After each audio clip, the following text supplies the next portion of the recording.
তা বলি কেন বৌমা, বাড়িতে যে এত হাড়ি হাড়ি ভাত মুড়ি বসানো আছে, তুমি কি এগুলো খেতে পারো না? সব সময় ছেলেটাকে শুধু ওই চাউমিন এগ রোল ফুচকা ওই করে যাও। বলে তুমি আর রায়পুরাটি নেই, তোমার বিয়ে হয়েছে, এবার একটু সংসারী হও, একটু শাশুড়ি শ্বশুর স্বামীর যত্ন আত্তি করো। এরকম সবসময় বাচ্চাদের মতো করো না তো। এরকম ছেলে মানুষই বাবু আমার সহ্য হয় না দু চোখে।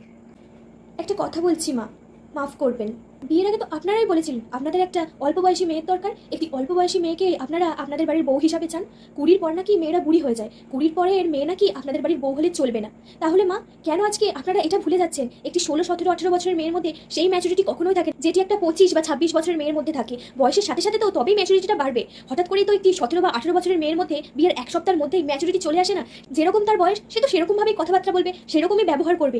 একটি 16, 17 বছরের মেয়ে কিভাবে একটি 25, 26 বছরের মেয়ের মতো ম্যাচুরিটি আনবে নিজের মধ্যে? এটা একটু বুঝুন।